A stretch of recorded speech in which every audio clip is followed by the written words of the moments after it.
Hello everyone, welcome to GK GS by Anurag. आज है 5 जनवरी और 5 जनवरी से करंट अफेयर्स के जितने भी महत्वपूर्ण प्रश्न बन सकते हैं वह आज की इस वीडियो में हम डिस्कस करने वाले हैं। क्वेश्चन से जुड़ा हर फैक्ट भी मैं आपको बताऊंगा, इसलिए वीडियो को लास्ट तक जरूर देखें। पहला प्रश्न दिया गया है, 5 जनवरी को विश्व स्तर पर किस दिवस के रूप में मनाया जाता है? तो 5 जनवरी को राष्ट्रीय पक्षी दिवस मनाया जाता है। इसका ऑप्शन सी करेक्ट आंसर हो जाएगा। पारिस्थितिकी तंत्र में पक्षियों के महत्व और उनके संरक्षण के प्रति जागरूकता फैलाने के लिए हर साल 5 जनवरी को राष्ट्रीय पक्षी दिवस मनाया जाता है। अगला प्रश्न है, भारत का पहला राष्ट्रीय स्तर का आर्टिफिशियल इंटेलिजेंस अनुसंधान संस्थान किस राज्य में शुरू हुआ है? तो भारत का पहला राष्ट्रीय स्तर का आर्टिफिशियल इंटेलिजेंस अनुसंधान संस्थान गुजरात में शुरू हुआ है। इसका ऑप्शन सी करेक्ट आंसर हो जाएगा। और इस परियोजना के लिए शुरुआती 5 वर्षों के लिए 300 करोड़ रुपए का बजट निर्धारित किया गया है। 1 जनवरी 2026 से गुजरात के गिफ्ट सिटी गांधीनगर में भारत का पहला राष्ट्रीय एआई अनुसंधान संस्थान कार्यात्मक हो गया है। यह ट्रिपल पी मॉडल पर आधारित है। यह पब्लिक प्राइवेट पार्टनरशिप मॉडल के तहत स्थापित होने वाला देश का पहला राष्ट्रीय एआई अनुसंधान संस्थान है।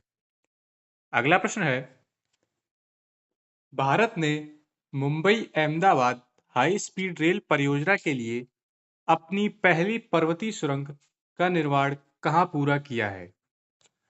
तो भारत ने Mumbai Ahmedabad high speed rail परियोजना के लिए पहली पर्वतीय सुरंग का निर्माण वलसाड गुजरात में किया है। इसका ऑप्शन सी करेक्ट आंसर हो जाएगा। भारत की पहली बुलेट ट्रेन परियोजना के तहत वलसाड जिले के जरोली गांव के पास पहली पर्वतीय सुरंग का निर्माण सफलतापूर्वक पूरा कर लिया गया है और इस सुरंग का निर्माण 18 महीनों में पूरा किया गया है और इसकी लंबाई 1.48 किलोमीटर है। अगला प्रश्न है, प्रधानमंत्री नरेंद्र मोदी ने जनवरी 2026 में प्रगति की किस नंबर की बैठक की अध्यक्षता की? तो प्रधानमंत्री नरेंद्र मोदी ने जनवरी 2026 में प्रगति की 50वीं बैठक की अध्यक्षता की। इसका ऑप्शन बी करेक्ट आंसर हो जाएगा। यह बैठक 31 जनवरी 2025 को आयोजित की गई थी। प्रधानमंत्री ने नई दिल्ली से सक्रिय शासन और समय पर कार्यान्वयन के लिए प्रगति के 50वें संस्करण की अध्यक्षता की, जिसमें प्रमुख बुनियादी ढांचा परियोजनाओं की समीक्षा की गई। अगला प्रश्न है, 2026 में ओलंपिक रिसर्च कॉन्फ्रेंस की मेजबानी कौन सा देश कर रहा है? तो 2026 में ओलंपिक रिसर्च कॉन्फ्रेंस की मेजबानी भारत कर रहा है। इसका ऑप्शन सी करेक्ट आंसर हो जाएगा।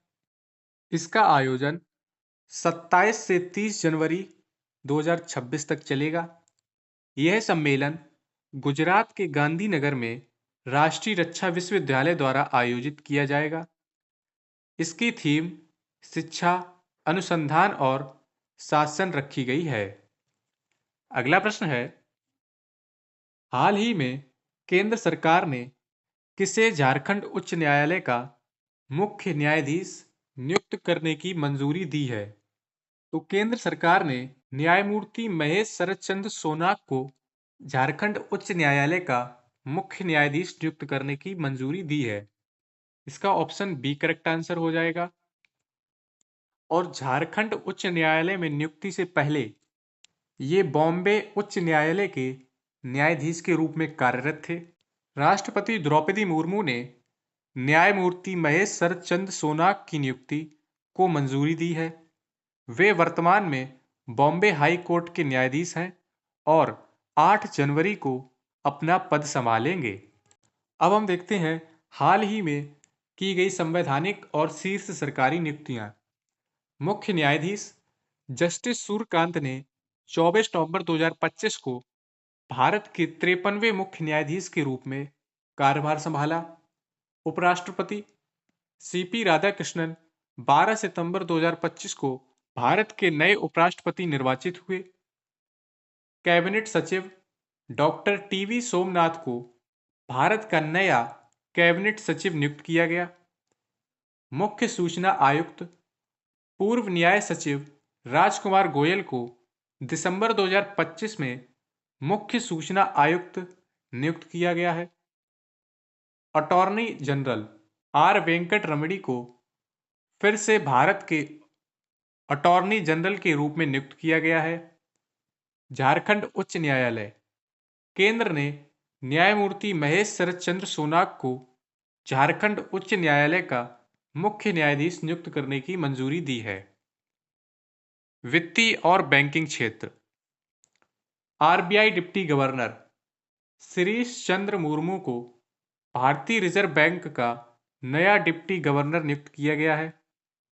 एलआईसी प्रबंध निदेशक रामकृष्णन चंदर ने 1 दिसंबर 2025 से जीवन बीमा निगम एलआईसी के प्रबंध निदेशक के रूप में कार्यभार संभाला।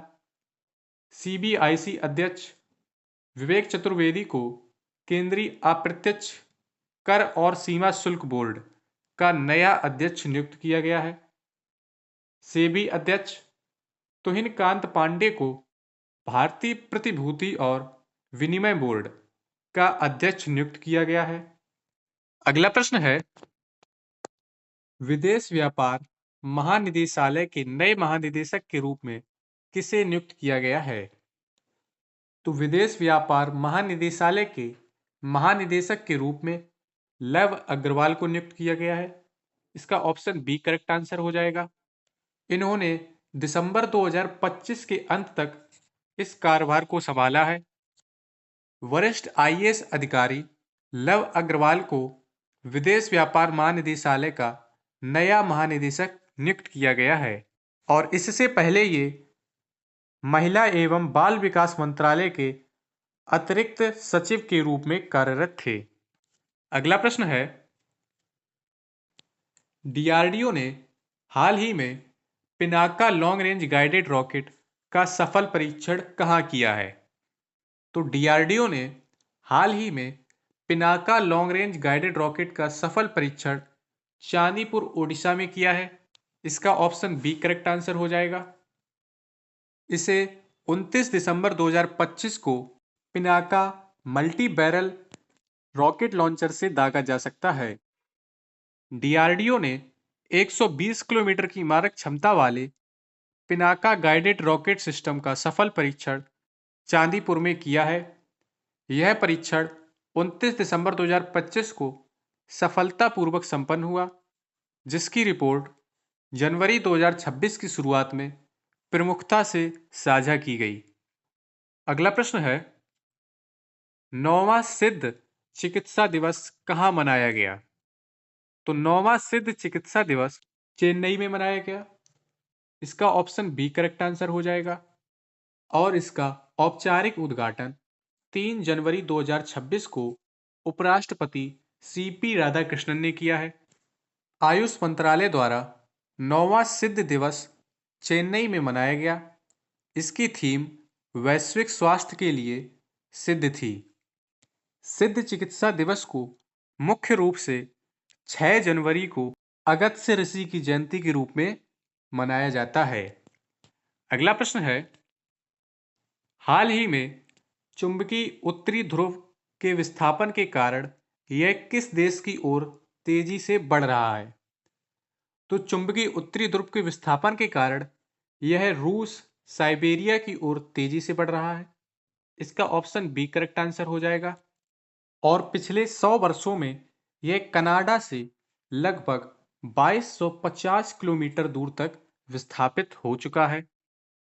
वैज्ञानिकों के नए मॉडल के अनुसार चुंबकीय उत्तरी ध्रुव पिछले 5 वर्षों की तुलना में अब रूस के साइबेरिया क्षेत्र की ओर तेजी से खिसक रहा है और यह विस्थापन पृथ्वी की बाहरी कोर में मौजूद पिघले हुए लोहे के प्रवाह और चुंबकीय क्षेत्र में होने वाले बदलावों के कारण होता है। अगला प्रश्न है, राष्ट्रीय खेल शासन अधिनियम भारत में कब से आंशिक रूप से लागू हुआ है? तो राष्ट्रीय खेल शासन अधिनियम आंशिक रूप से 1 जनवरी 2026 से लागू हुआ है। इसका ऑप्शन बी करेक्ट आंसर हो जाएगा। इसका मुख्य उद्देश्य खेल प्रशासन में पारदर्शिता, जवाबदेही और एथलीट केंद्रित निर्णय प्रक्रिया को बदलना है। यह अधिनियम खेलों संघों में पारदर्शिता लाने और एक शक्तिशाली राष्ट्रीय खेल बोर्ड बनाने के उद्देश्य से लागू किया गया है। यह अधिनियम 18 अगस्त 2025 को आधिकारिक राजपत्र में अधिसूचित किया गया था, जिसे खेल मंत्री मनसुख मंडाविया ने देश के सबसे बड़ा खेल सुधार बताया था। अगला प्रश्न है, भारत के विदेशी मुद्रा भंडार में दिसंबर के अंतिम सप्ताह में कितनी वृद्धि दर्ज की गई? तो भारत के विदेशी मुद्रा भंडार में दिसंबर के अंतिम सप्ताह में 3.3 अरब डॉलर की वृद्धि दर्ज की गई। इसका ऑप्शन सी करेक्ट आंसर हो जाएगा। आरबीआई के आंकड़ों के अनुसार 26 दिसंबर को सप्ताह में भारत का विदेशी मुद्रा भंडार 3.3 अरब डॉलर बढ़कर एक मजबूत स्थिति में पहुंच गया है। 26 दिसंबर को सप्ताह में सोने के भंडार में 2.956 बिलियन की भारी वृद्धि हुई, जो कि बढ़ोतरी का मुख्य कारण है। अब हम देखते हैं 5 जनवरी के मुख्य समाचार। राष्ट्रीय समाचार। न्यायिक नियुक्ति। न्यायमूर्ति महेश शरद चंद्र सोनाक को झारखंड उच्च न्यायालय के मुख्य न्यायाधीश के रूप में नियुक्त करने की मंजूरी दी गई है। बुलेट ट्रेन परियोजना। भारत ने Mumbai Ahmedabad high speed rail corridor के लिए अपनी पहली पर्वतीय सुरंग का निर्माण सफलतापूर्वक किया है। विदेशी मुद्रा भंडार। 26 दिसंबर को समाप्त हुए सप्ताह में भारत के विदेशी मुद्रा भंडार में 3.3 अरब डॉलर की प्रभावशाली वृद्धि दर्ज की गई है। हवाई यात्रा के नए नियम। सुरक्षा कारणों से अब विमानों के अंदर पावर बैंक का इस्तेमाल या उन्हें चार्ज करना प्रतिबंधित कर दिया गया है। 2036 ओलंपिक।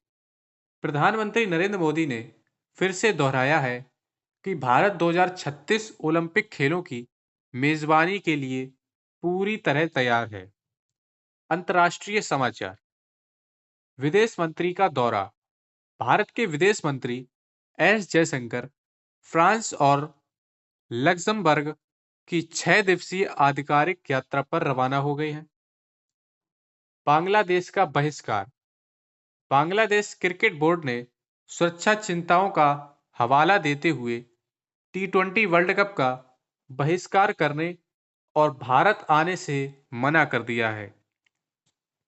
निखिल कामथ। फोर्ब्स की प्रतिष्ठित 40 अंडर 40 लिस्ट में निखिल कामथ भारत के इकलौते अरबपति के रूप में शामिल हुए हैं।